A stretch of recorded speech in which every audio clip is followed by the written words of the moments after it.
ನಮಸ್ಕಾರ ವೀಕ್ಷಕರೇ, ಎಸ್ಎಂ ಸುದ್ದಿಮಿತ್ರ ಚಾನೆಲ್ಗೆ ಸ್ವಾಗತ ಸುಸ್ವಾಗತ. ಶನಿವಾರ ದಿನ ಜಿಲ್ಲಾ ಉಸ್ತುವಾರಿ ಸಚಿವ ಆರ್.ಬಿ. ತಿಮ್ಮಾಪುರ ಸ್ಥಳೀಯ ಮಹಾಲಿಂಗಪುರ ಜಿಎಲ್ಬಿಸಿ ಪ್ರವಾಸಿ ಮಂದಿರದಲ್ಲಿ ಮಹಾಲಿಂಗಪುರ ತಾಲೂಕು ಹೋರಾಟ ಸಮಿತಿ ಹಾಗೂ ಹಿರಿಯರ ಸಮ್ಮುಖದಲ್ಲಿ ತಾವು ಮಹಾಲಿಂಗಪುರ ತಾಲೂಕು ರಚನೆಗೆ ತಮ್ಮ ಸಂಪೂರ್ಣ ಬೆಂಬಲ ಇದೆ ಎಂದು ಹೋರಾಟಗಾರರಿಗೆ ಭರವಸೆ ನೀಡಿದರು. ದಿನಾಂಕ 19 ಜನವರಿ ಮಹಾಲಿಂಗಪುರ ತಾಲೂಕು ಘೋಷಣೆಗೆ ಸಂಪೂರ್ಣ ಬಂದ್ ಕರೆ ನೀಡಿ ಪ್ರತಿಭಟನೆ ಯಶಸ್ವಿನಾಗಿತ್ತು. ರಾತ್ರಿ ಧರಣಿ ವೇಳೆ ತಹಶೀಲ್ದಾರ್ ಗಿರೀಶ್ ಸಾಧ್ವಿ ಹಾಗೂ DSP Roshan Zameer, CPI police ಅಧಿಕಾರಿಗಳು ಹೋರಾಟಗಾರರನ್ನು ಪೊಲೀಸ್ ಠಾಣೆಗೆ ಕರೆಸಿ ತಾವು ಮುಖ್ಯಮಂತ್ರಿ ಭೇಟಿಯಾಗುವ ದಿನಾಂಕ ತಿಳಿಸುವುದಾಗಿ ಹೇಳಿ ಪ್ರತಿಭಟನೆ ನಿಲ್ಲಿಸಲು ಮನವಿ ಮಾಡಿದ್ದರು. ತಾಲೂಕು ಸಮಿತಿ ಹೋರಾಟಗಾರರು ಅವರ ಮನವಿಗೆ ಮಾನ್ಯತೆ ನೀಡಿ ಈ ದಿನಾಂಕವನ್ನು ಕಾಯುತ್ತಿದ್ದರು. ಅಷ್ಟರಲ್ಲಿ ಜಿಲ್ಲಾ ಉಸ್ತುವಾರಿ ಸಚಿವರಾದ ಆರ್.ಬಿ. ತಿಮ್ಮಾಪುರ್ ಶನಿವಾರ ದಿನ ಕ್ಷೇತ್ರದಲ್ಲಿ ವಿವಿಧ ಕಾರ್ಯಕ್ರಮಗಳ ಉದ್ಘಾಟನೆ ಸಮಾರಂಭಕ್ಕೆ ಬಂದಾಗ ಸ್ಥಳೀಯ ಜಿಎಲ್ಬಿಸಿ ಪ್ರವಾಸಿ ಮಂದಿರದಲ್ಲಿ ಹೋರಾಟಗಾರರನ್ನು ಭೇಟಿಯಾಗಿ ಅವರ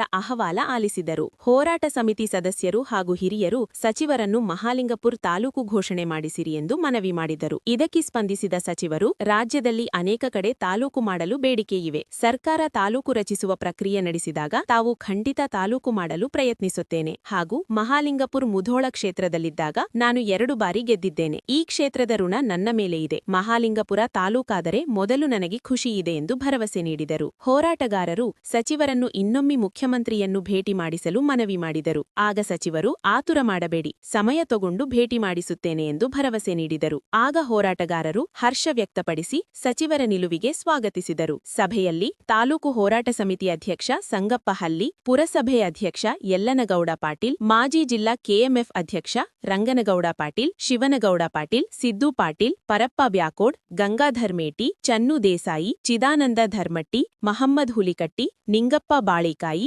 ಎಸ್ಎಂ ಪಾಟೀಲ್, ದುಂಡಪ್ಪ ಜಾಧವ್, ಬಿಜಿ ಹೊಸೂರು, ಜ್ಯೋತೆಪ್ಪ ಕೊಪ್ಪರಟ್ಟಿ, ರಾಜು ತೇರ್ದಾಳ್, ರಾಜೇಂದ್ರ ಮಿರ್ಜಿ, ವೀರೇಶ ಆಸಂಗಿ, ಕೇದಾರಿ ಧರ್ಮಟ್ಟಿ, ಈಶ್ವರ್ ಮುರುಗೋಡ್, ಶ್ರೀಶೈಲ್ ಸತ್ತಿಗೇರಿ, ಸಿದ್ದು ಶಿರೋಳ, ಹನುಮಂತ ಜಮಾದಾರ್, ರಫೀಕ್ ಮಾಲ್ದಾರ್ ಇನ್ನೂ ಅನೇಕ ಮುಖಂಡರು ಭಾಗವಹಿಸಿದ್ದರು. ವರದಿ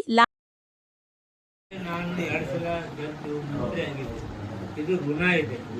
ಆದ್ರೆ ನನ್ನ ಖುಷಿ ಕೊಡೋ ನಾನೇ. ಬಟ್ ಸುಳ್ಳು ಹೇಳ್ಕೊಂಡು ನನಗೆ ಅಡ್ಡಾಡೋದು ನನಗೆ ಯಾವಾಗ ಮಾಡ್ತಾರೆ ಅವಾಗ ಮಾಲಿಂಗಪುರ ಮಾಡೋಕೆ ಪ್ರಯತ್ನ ಮಾಡೋದು. ನಿಮ್ಗೆ ವಿನಂತಿ ಮಾಡ್ಕೊತೀನಿ, ಇದು ನೀವು ಎಲ್ಲರೂ ಅಡ್ಡಾಡಿಸ್ಬೇಕು. ನೀವು ಹೈರಾಣ ಇರ್ತೀವಿ, ನಮಗೂ ಹೈರಾಣ ಮಾಡೋ ಟೈಮ್ದಾಗ ಇವತ್ತು ಇರೋದಿಲ್ಲ ಪರಿಸ್ಥಿತಿ. ಈಗ ಒಂದನ್ನು ಸ್ಟಾರ್ಟ್ ಮಾಡಿದ್ರೆ 1000 ಬಂದಿಲ್ಲ. ಅದಕ್ಕೆ ನಿಮ್ದು ಒಂದನ್ನು ಕೊಡಕ್ಕೆ ಹೋದ್ರೆ ಬರೋಂಗಿಲ್ಲ. ನೀವು ಒಂದು ಕೊಟ್ಟರೆ ಅಲ್ಲಿ ಕೊಟ್ಟರೆ ನಮಗೂ ಕೊಡ್ಲ. ರಾಜ್ಯದ ಒಂದು ಸಿಸ್ಟಮ್ ಇರ್ತೈತಿ, ಹಣದ ಸಿಸ್ಟಮ್. ಅದು ವಿಲೇಗ ನೋಡ್ರಿ, ಇಂಥ 1000 ಲಟ್ಕೊಂಡು ವಿಲೇ ಆಗ್ತವೆ. ಏನು ಯಾವಾಗ ಮಾಡ್ತಿರ್ತೀವಿ ಪರ್ಟಿಕಲ್ ವಿಷಯನೇ ಆಗಬೇಕು. ವಿಲೇಜ್ ಹಾಕಿದ್ದು ಮತ್ತೊಂದು ಪ್ರಶ್ನೆ ಉದ್ಭವ ಆಗೋದಿಲ್ಲ. ತಾಲೂಕು ಮಾಡೋದನ್ನ ನಾನು ಪ್ರಯತ್ನ ಮಾಡ್ತೀನಿ. 100% ತಾಲೂಕು ಮಾಡೋದು. ನಮ್ಮ ಎಲ್ಲ ಮಹಾಲಿಂಗಪುರ ಸುತ್ತಮುತ್ತಲಿನ ಹಳ್ಳಿಯ ಜನ ಮತ್ತು ಮಹಾಲಿಂಗಪುರದ ಹಿರಿಯರು ಎಲ್ಲರೂ ಕೂಡ್ಕೊಂಡು ಕೇಳ್ಕೊಂಡಾಗ ಉಸ್ತುವಾರಿ ಸಚಿವರು ಈ ಮಹಾಲಿಂಗಪುರ ತಾಲೂಕು ಆಗುವಂಥದ್ದು ಯೋಗ್ಯತೆ, ಇದಕ್ಕಾಗಲಿಕ್ಕೆ ಏನು ಪ್ರಯತ್ನ ಮಾಡಬೇಕು ನಾನು ಎಲ್ಲ ಪ್ರಯತ್ನ ಮಾಡ್ತೀನಿ.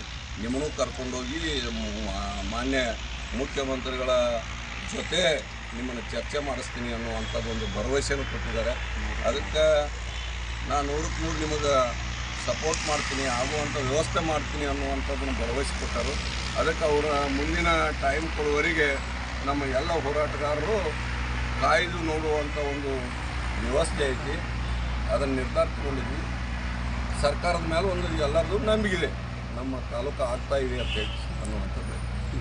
ನಮ್ಮ ಜಿಲ್ಲಾ ಉಸ್ತುವಾರಿಗಳು ಆರ್.ಬಿ. ತಿಮ್ಮಾಪುರ ಸಾಹೇಬರು ನಮ್ಮನ್ನು JLBC IB ಒಳಗೆ ಎಲ್ಲರೂ ಕೂಡಿ ನಾವು ತಾಲೂಕು ಹೋರಾಟ ಸಮಿತಿಯಿಂದ ಭೇಟಿಯಾಗಿದ್ದೀವಿ. ಭೇಟಿಯಾದಂಥ ಸಂದರ್ಭದೊಳಗೆ ಮಹಾಲಿಂಗಪುರ ತಾಲೂಕು ಆಗಕ್ಕೆ ಸೂಕ್ತ ಐತಿ. ನಾನು ಕೂಡ ತಾಲೂಕಿಗೆ ಸಂಬಂಧಪಟ್ಟಂಗೆ ಒಂದು ಪತ್ರವನ್ನು ಕೂಡ ಕೊಟ್ಟಿದ್ದೀನಿ. ಜೊತೆಗೆ ಒಂದು ಮುಖ್ಯಮಂತ್ರಿಗಳನ್ನ ಭೇಟಿನೂ ಮಾಡಿಸ್ತೀನಿ. ಜೊತೆಗೆ ತಾಲೂಕು ಆಗಕ್ಕೆ ಏನು ಅನುಕೂಲತೆಗಳದ ಅವನ್ನೆಲ್ಲ ಮಾಡಿ ಕೊಡ್ತೀನಿ. ಮುಖ್ಯಮಂತ್ರಿಗಳನ್ನ ತಮ್ಮನ್ನು ಇನ್ನೊಂದು ಸಲ ಭೇಟಿ ಮಾಡಿಸುವಂಥ ಪ್ರಯತ್ನ ಮಾಡ್ತೀನಿ. ಎಲ್ಲ ತಾಲೂಕು ಕೂಡ ನಮ್ಮ ಮಹಾಲಿಂಗಪುರ ತಾಲೂಕು ಆಕೈತಿ. ಅದ್ರ ಬಗ್ಗೆ ನಾನು ಮುಖ್ಯಮಂತ್ರಿಗಳ ಗಮನಕ್ಕೆ ತಂದು ತಾಲೂಕು ಮಾಡ್ಸಕ್ಕೆ ನಾನು ಕೂಡ ಜೊತೆಗೆ ಇರ್ತೀನಿ ಅಂತೇಳಿ ಮಾತಾಡ್ತೀನಿ. ಏನಿಲ್ಲ ರೀ, ಹಿಂದಕ್ಕೆ ಈ ರಾಜ್ಯದ ಮುಖ್ಯಮಂತ್ರಿ ಅವ್ರನ್ನ ಭೇಟಿ ಆಗಕ್ಕೆ ಹೋದಾಗ ಒಂದು ಸ್ವಲ್ಪ ಏನೋ ಹೆಚ್ಚು ಕಡಿಮೆ ಆಗಿತ್ತು. ಅದು ಮುಂದೆ ಇನ್ನು ಆಗಲ್ದಂಗೆ ನೋಡ್ಕೊಂಡು ನಿಮ್ಮ ನಟರನ್ನು ಭೇಟಿ ಮಾಡಿಸಿ ನಿಮಗೆ ಅವ್ರ ಕಡೆಯಿಂದನೂ ಹೇಳ್ಸಸ್ನಂತ ನಮ್ಮೆಲ್ಲ ತಾಲೂಕು ಹೋರಾಟ ಸಮಿತಿಯವರಿಗೆ ಎಲ್ಲ ಮಂದಿಗೆ ಹೇಳ್ಯಾರು. ಅವ್ರ ಮ್ಯಾಗ ನಾವು ಇನ್ನೂ ವಿಶ್ವಾಸ ಇಡ್ತು, ಏನು ತೊಂದರೆ ಇಲ್ಲ, ಅಷ್ಟರು ವಿಶ್ವಾಸ ಇಟ್ಟ ನಮ್ಮನ್ನು ಈ ರಾಜ್ಯದ ಮುಖ್ಯಮಂತ್ರಿ ಅವ್ರ ಕಡೆ ಭೇಟಿ ಮಾಡಿಸಿ ಯಾವಾಗ ತಾಲೂಕು ಮಾಡ್ತಾರಲ್ಲ ಅವಾಗ ನಮ್ಮದು ಮಾಲಿಂಪುರ ಪ್ರಥಮವಾಗಿ ಮಾಲಿಂಪುರ ಘೋಷಣೆ ಮಾಡಿ ಉಳಿದಿದ್ದು ನಂತರ ಮಾಡ್ತಂತ ಹೇಳ್ಯಾರು. ಅದಕ್ಕೆ ಅವ್ರ ಮಾತನ್ನು ನಂಬಿ ನಾವು ಇನ್ನೊಮ್ಮೆ ಬೆಂಗಳೂರಿಗೆ ಸಿದ್ದರಾಮಯ್ಯವ್ರ ಭೇಟಿಗೆ ಹೋಗ್ತೀವಿ. ಇನ್ನು ಮುಂದಿನ ನಿರ್ಧಾರವನ್ನು ನಾವು ಒಟ್ಟರು ಕೂಡ ಕಂಟಿನ್ಯೂ ಮಾಡೋ ನಿರ್ಧಾರಕ್ಕೆ ಐತಿ. ತಾಲೂಕು ಆಗೋ ತನಕ ತಾಲೂಕು ಹೋರಾಟ ಇರ್ತೈತಿಲ್ಲ. ಬಟ್ ಸಚಿವರು ಇವತ್ತು ಭರವಸೆ ಕೊಟ್ಟ ಪ್ರಕಾರ ನಾವೆಲ್ಲ ಹೋರಾಟಗಾರರು ಒಂದು ರೀತಿ ಅವ್ರು ಭೇಟಿ ಮಾಡಿಸೋ ತನಕ ಶಾಂತ ರೀತಿ ಮತ್ತೆ ಹೋರಾಟವನ್ನು ಕಂಟಿನ್ಯೂ ಮಾಡ್ತೀವಿ.